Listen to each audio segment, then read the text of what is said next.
Hey guys, today we're going to use the foot as a way of diagnosing the liver. And of course, my disclaimer here is that you're not really diagnosing a liver disease. You have to go to the doctor and have them do tests to figure that out. But this will give you some good clues on a potential problem with your liver. Okay? That being said, let's dive in. And these are just little indicators that can actually help you narrow things down. First thing we're going to talk about is the little red and brown dots. They can be larger and smaller. And you can also have like a little shininess to them. They're usually on the lower leg. That is poor circulation. And that is usually a liver problem. It could also be diabetes. It could be many other things, but you see this a lot when people have liver problems. So the actual appearance of the lower leg and the foot gives a lot of great information about the overall health of the person, because the heart has to send blood all the way down to your feet and then back through the vascular system.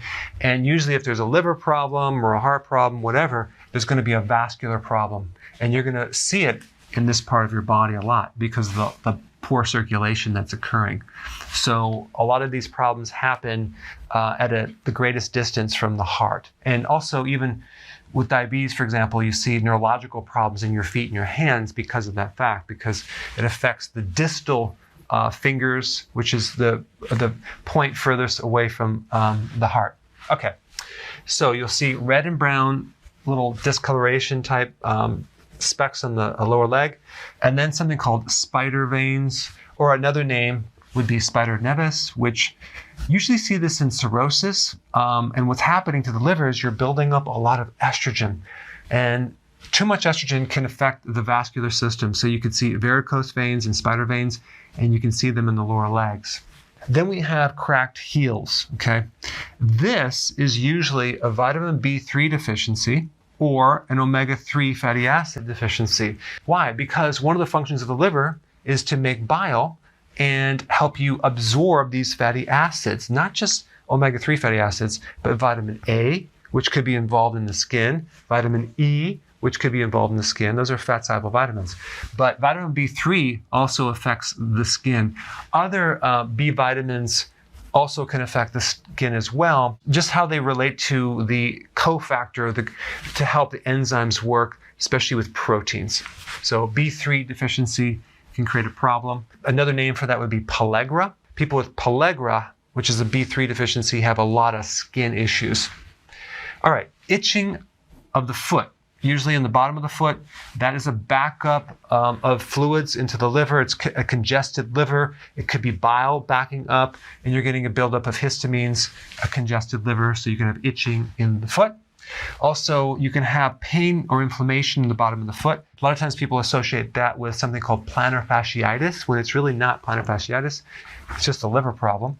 And then you also have hot feet. Hot feet is another symptom of a bad liver. And then we have bad odor. So you have smelly feet.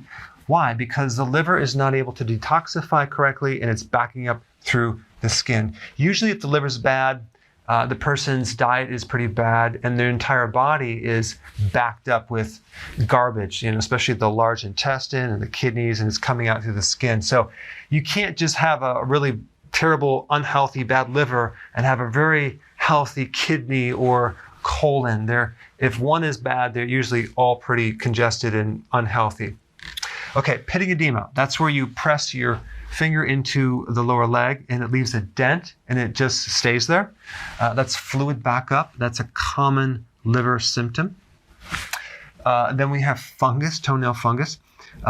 People with liver problems have a higher level of fungus growing on their body because they usually have an imbalance in the microflora in the gut. And that is going to relate to an overgrowth of fungus and yeast on the outside of the body. So that's why you see like dandruff and psoriasis, toenail fungus. And then the nail bed, and it could actually happen on the hands or the feet. The nail bed is going to be white. You're going to usually lose that little moon-shaped thing, luna, down here. So it's going to be white because of the poor circulation that's occurring on that nail bed. All right, so then the next question is, what really causes liver problems? A lot of things. One big one is the side effect from medications. Another one is a lot of sugar in the diet, especially high fructose corn syrup. cooked foods. So if you're just having canned foods, which are pasteurized, and you're not having anything raw, that's eventually going to be very, very hard on the liver and the kidney. And also a lack of any vegetables. And if you're eating junk food combined with that, you have no enzymes to put in the body, no antioxidants from these vegetables. So that can be a problem. Excessive alcohol, that's a given.